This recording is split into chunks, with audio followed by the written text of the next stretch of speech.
The desire for more. The desire for more. I suspect we all have had that desire, or maybe we still do. And it begs the question, when is enough? Or what is enough?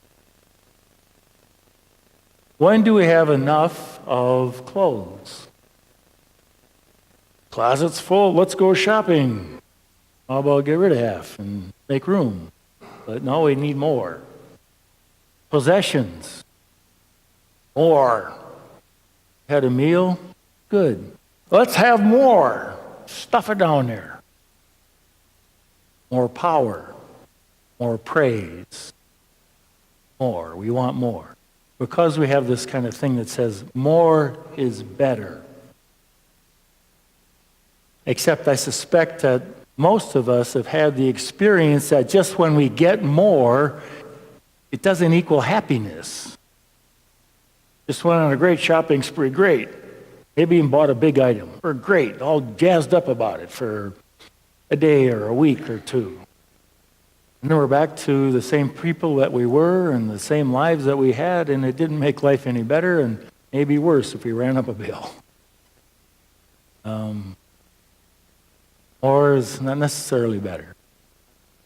If we knew the answer to what is enough, I suspect that we would be more grateful people and more generous people. I've got enough. I need to share what I have with others. This tendency also leads into our faith. A mathematician and philosopher named Bertrand Russell wrote a book called Why I Am Not a Christian. And in that book, he said, if God exists, why doesn't he hasn't shown himself enough? God exists, he hasn't shown himself enough. I want more. Of course, he's not the one who came up with that, at least way back to Philip's time. You can go back further than that, but in the time of Jesus, there is Philip. He's walked around with Jesus for 3 years. He's heard him preach. He's experienced his friendship. He's seen his miracles. And so today he comes up and says, well, I want more. Show us the Father, and that'll be enough. And this is Jesus. We know he did that because he says, Philip, you've been with me all this time, and you do not see that I am in the Father, and the Father is in me. When you see me, you see the Father, right here in front of you. And you don't recognize it? That's not enough? Now, who of us in here wouldn't like to see a little more evidence of God's presence in our lives? I wouldn't mind it. But what good would it do? Well, we can ask ourselves this other question. Is there anybody in here who is not troubled about something?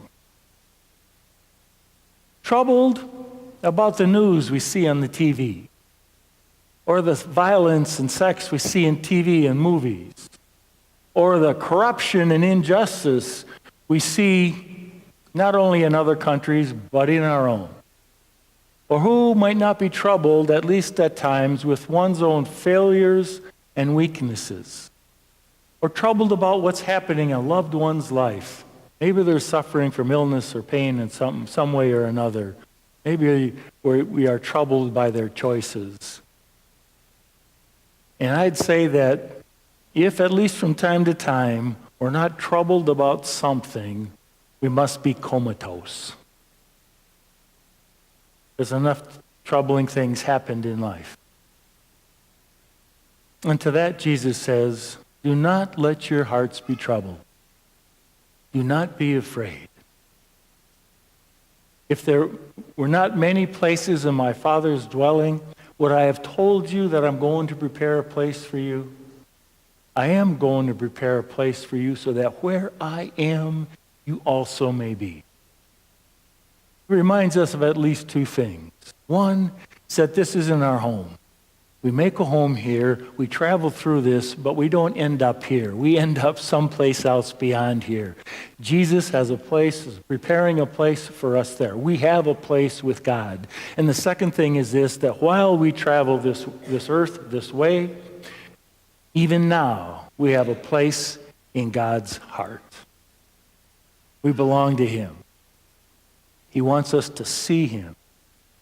So he says, have faith in God and faith in me. And that would help if we could have a little bit more faith, the kind of faith that would keep us alert and awake to God's presence in our lives. Maybe not more. Maybe just seeing what is there already. And what is there? Well, I believe that God sends people into our lives when we need them. And I also know that it's not unusual for someone to say, I can do it on my own. I can pull myself up on my own bootstraps, thank you very much. I can handle it. I'm tough enough. So there is a person, maybe someone we know, maybe somebody new, comes into our lives and says, I'm not going there. I can handle it myself. There's God, through his grace, reaching out to us through somebody else. Or it could be that some things have been kind of not going well, messed up somehow. And then find that something comes together. We're not quite sure how. Somebody might call it a coincidence.